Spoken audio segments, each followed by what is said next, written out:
Creativity for Kids, Pirate Ship number 1475. The Kit. In this video, I will be assembling a pirate ship model from Faber-Castell's Creativity for Kids kit. It is for ages 5+ and is non-toxic. I got it for $5.99 at Joann Fabrics. At the end of this video, I will put down all the details about this product that aren't very interesting but may answer questions people may have about it. I personally thought this was super fun to do. Going further, I will also show how I took this project further and made a nightlight. The kit comes with everything you need. Preparation. The non-toxic acrylic paint dries permanently on most surfaces, and it is recommended that you cover the work surface with newspaper and wear a smock or old clothes. Have water and paper towels handy so you can clean up any spills immediately with soap and water. Mix the paint before using. Add drops of water if it is too thick. Clean the brush with soap and water. Step 1. They suggest assembling the ship before you paint. The first step is to glue the cabin on top of the center of the ship. The instructions label the pieces, so refer to them if you are confused. You may need to hold the pieces together for a few moments until the glue sets. If the pieces don't fit together easily, try sanding them slightly. If the pieces seem too loose, add more glue. Step 2. Identify what is the front and back of the ship. Glue the main mast into the front hole on top of the cabin. Make sure that the holes in the mast are pointing to the sides. I might add here that I saw no difference between the main mast and the foremast in appearance. Step 3. Glue the foremast into the back hole on top of the cabin. Make sure that the holes in the mast are pointing to the sides. Some useful terminology here. The left side of the ship is known as port, and the right side of a ship is known as starboard. Step 4. Glue the bowsprit onto the front of the ship. The front of the ship is known as the bow. Step 5. Glue the stern hold to the back of the ship. The back of the ship is known as the stern.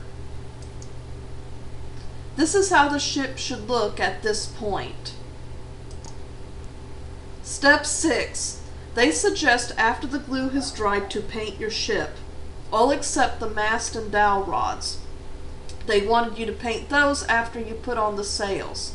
I have no idea why, because it made it harder to paint them, but I did it the way they suggested. I wanted to model my ship after the Black Pearl in the Pirates of the Caribbean. I cut holes in my sails. I painted them black on the front with markers, but I used white acrylic paint on the sculls. Step 7. When the paint is dry, insert the longest dowel rod into the bottom hole on the main mast. You may want to put a dab of glue in the middle. Repeat this step with the foremast. Step 8. Slide the paper sail onto the bottom dowel of the main mast. As you can see, I had painted the back of the sail gray with crayons and put black stripes with marker. Step 9. After you slide the sail on, insert the middle dowel into the hole above the bottom dowel. The shortest dowel goes into the top hole, but you may not want to put it in yet. As you can see from the picture, you put the top of the sail on and then insert the top dowel. But I didn't do that. Step 10. You may want to put a little glue on the bottom dowel to attach the sail.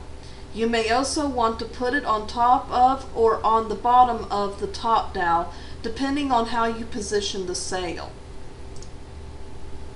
Step 11. Repeat steps 8 through 10 on the foremast, or 7 through 10 if you haven't put on the bottom dowel yet. Step 12. Now you can paint the mast and dowels, which is rather difficult to do. Step 13. Take the black string and tie it through and around the slot on the bowsprit and secure it with a knot. I actually didn't put it through the slot. Step 14. Pull the string over the top of the mast. I actually applied a little glue to the slots. Step 15. Insert the string through the hole on the back of the ship. Step 16. Tie a knot and trim off any excess string. This is how my ship looked at the end. Going further, originally I wanted to make a ship in a bottle, but I couldn't find a bottle large enough. I then decided to make a nightlight that depicted the opening scene from the first Pirates of the Caribbean movie, but I was going to alter it by showing it from the point of view of the Black Pearl after it had blown the other ship to bits. Step 1. I got a box that was open on the front, or rather I cut the flaps off, and then I cut a square hole on the back. Step 2. I had printed pictures of the scene that showed the burning ship.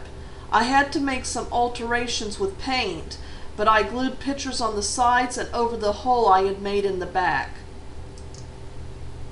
Step 3. I applied gesso on the bottom and top inside the box, anywhere where cardboard showed.